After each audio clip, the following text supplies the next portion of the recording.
नमस्कार, एक बार फिर से आप सभी का स्वागत है DS4 न्यूज में। इन दिनों चुनाव का माहौल है। 5 राज्यों में चुनाव होने थे और कई राज्यों में लगभग चुनाव हो चुके हैं। 1-2 राज्यों में शायद अभी चुनाव बाकी है। लेकिन इन दिनों प्रधानमंत्री मोदी जी का एक तस्वीर जो है वायरल हो रहा है। वो तस्वीर जो है तिरुपति बालाजी मंदिर का बताया जा रहा है, जिसमें साफ तौर पर आप देख सकते हैं कि प्रधानमंत्री नरेंद्र मोदी जी खड़े हैं और ठीक उनके पीछे ही जो है शेषनाग की जो है तस्वीरें उसमें दिखाई दे रही हैं। हालांकि इस तस्वीर को लेकर के लोग अलग अलग प्रतिक्रियाएं दे रहे हैं कि आखिर चुनाव के समय में ही जो है प्रधानमंत्री मोदी जी को मंदिर की याद क्यों आती है। ताऊ जी, मेरा सबसे पहले ये सवाल कि क्या आपने प्रधानमंत्री मोदी जी की वो तस्वीर देखी है जो अभी इस समय इन दिनों वायरल हो रही है? देखिए, जब जब चुनाव आएंगे ये राजनेता और उसमें खास तौर से मोदी ये धर्म के पीछे छुपता है। ये अपनी उपलब्धियों को नहीं बताएगा, धर्म के पीछे छुपेगा, क्योंकि उपलब्धियां हैं नहीं। जिसके पास उपलब्धियां नहीं होती तो वो कोई ना कोई बहाना ढूंढता है, और इस हिंदुस्तान में धर्म से अच्छा कोई बहाना नहीं है। एक तो ये सबसे बड़ी गलती ये करते हैं कि हम लोग भी होते हैं उसमें अंधभक्ति में, कि हम अपने को भगवान से बड़ा मानने लगते हैं। और जो इंसान अपने को भगवान से बड़ा मान लेते हैं वो या तो तानाशाही हो सकता है या वो अहंकारी हो सकता है। नहीं ताऊ, मेरा ये सवाल है कि अगर मान के चलिए कि देश के प्रधानमंत्री हैं, चाहे कोई भी नेता हो, जाता ही है मंदिर में, अगर वो चले ही गए, फोटो शूट हो ही गया, तो इसमें इतनी ताज्जुब की बात मंदिर जाने की नहीं है, या मस्जिद जाने की नहीं है, गुरुद्वारा जाने की नहीं है, चर्च जाने की नहीं है। बात है भगवान की तरफ, जिसे दुनिया पूजती है, उस भगवान की तरफ तुम पीठ करके खड़े नहीं हो सकते। भगवान की तरफ शीश झुकता है, भगवान को पीठ नहीं दिखाई जाती। भगवान के जब मंदिर से भी निकलते हैं, उसके दरवाजे से भी बाहर निकलते हैं दर्शन करके, तो भगवान की तरफ मुंह करके और पीछे हटते हुए मंदिर से निकलते हैं। और ये तो स्वयं अपने आप को बहुत बड़ा भक्त बताता है। वो व्यक्ति जब भी कहीं जाता है भगवान की तरफ पीठ करके खड़ा हो जाता है, तो ये भगवान से बड़ा बनने की कोशिश कर रहा है। ये अंधभक्तों को देखना। अच्छा हरेंद्र ताऊ जी, मैं ये कह रहा हूँ कि एक दो चीज़ें और भी इसमें लोग तथ्य दे रहे हैं। कह रहे हैं कि जब कोई दर्शन करने जाता है तो वहाँ कैमरे का कोई जिक्र नहीं होना चाहिए, कोई काम नहीं होना चाहिए। आप इसको कैसे देखते हैं फिलहाल? देखिए, ये आस्था के साथ खिलवाड़ है। कुछ जगह ऐसा है कि गर्भगृह में कैमरे नहीं जा सकते, ये तो गर्भगृह की भी फोटो डाल देता है, वहाँ भी कैमरे पहुँच जाते हैं। वहाँ इनके लिए प्रोटोकॉल क्यों नहीं कि जनता के साथ धोखा, इसे धोखा कहते हैं, कि तुम जाओ तो ठीक और मैं जाऊं तो गलत। राम का हाथ पकड़ के और मोदी जा रहा है। राम छोटे हैं और मोदी बड़ा है। ये क्या है? क्या ये भगवान राम से बड़ा है? क्या ये विष्णु से बड़ा है? आप कौन सी तस्वीर की बात कर रहे हैं? मैं उसी तो कर रहा हूँ, जब यूपी में वो आया था, वो राम को पकड़ के लेकर के जा रहे थे मोदी मंदिर की तरफ। और ऐसा ही इसमें विष्णु की में कि शेषनाग की तरफ पीठ करके खड़ा है। शेषनाग के नीचे विष्णु भगवान रहते हैं, तो विष्णु भगवान की तरफ पीठ कर दी, तो इसका मतलब ये विष्णु भगवान से भी बड़ा हो गया। क्या चुनाव कुछ हमारे बीच ऐसे राजनेता चाटुकार भी हैं जो इसे युग पुरुष भी कहेंगे, पता नहीं क्या क्या कहेंगे।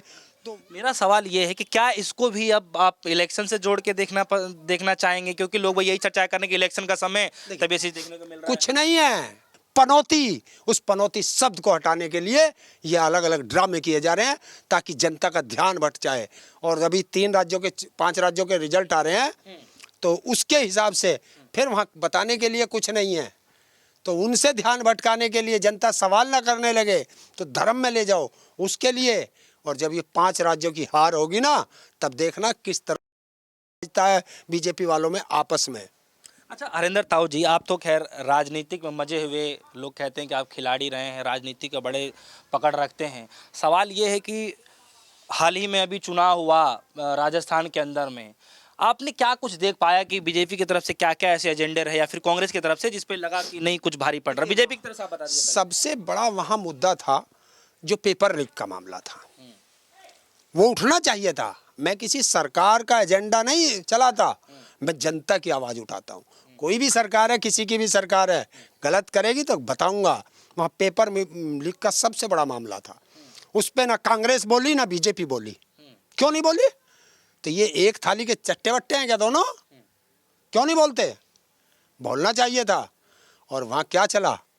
ना बीजेपी के पास अपना कोई एजेंडा बताने को था, तो वो भी वहाँ एक उसका कन्हैया लाल का नाम, उसे किसी मुस्लिम ने मार दिया होगा, तो वो ही चलाएंगे। हिंदू मुस्लिम है नहीं कुछ, धर्म के अलावा इनके पास कुछ है ही नहीं। जनता को धर्म में धकेलो, हिंदू मुस्लिम में धकेलो, पाकिस्तान में धकेलो, कुछ में धकेलो, और जो मुस्लिम कोई खड़ा हो जाएगा तो ये उसे वहीं बता देंगे। जहाँ कोई मुस्लिम खड़ा हो जाओ, उसके सामने कोई हिंदू खड़ा हो जाओ, बस वो पता क्या कहेगा? अगर ये जीत गया तो ये पाकिस्तान बन जाएगा, अगर ये जीत गया तो ये पाकिस्तान बन जाएगा। अरे पाकिस्तान हिंदुस्तान में कैसे बन जाएगा? ये है इनका चाल, चरित्र और चेहरा बीजेपी वालों का।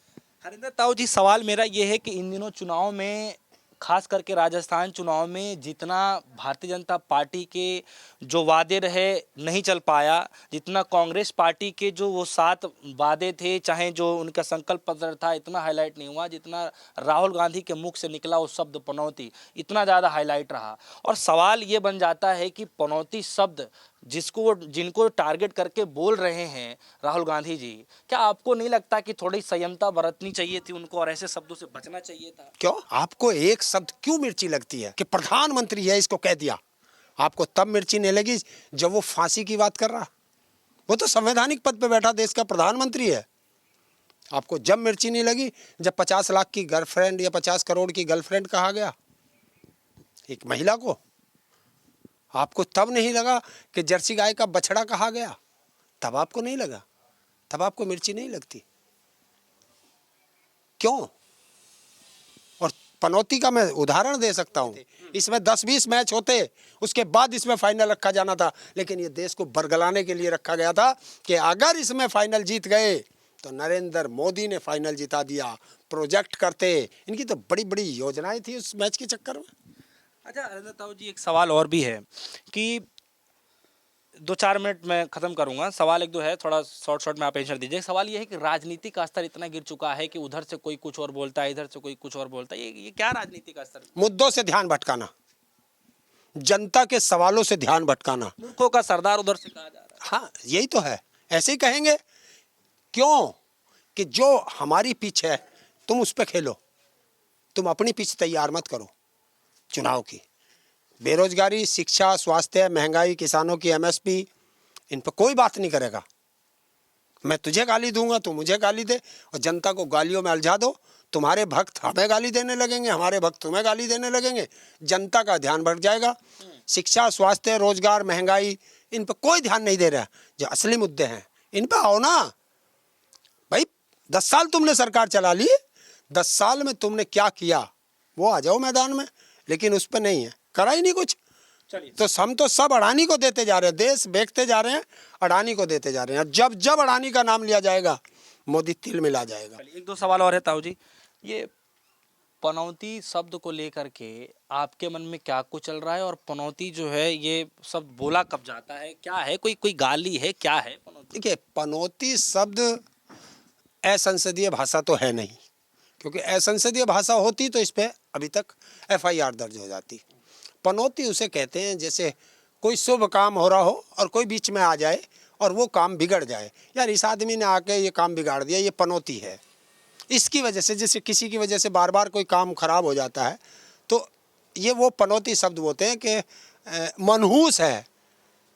कई हिंदी में बहुत शब्द आते हैं इसके लिए, तो खराब है, मनहूस है, इस तरह के शब्द लगते हैं।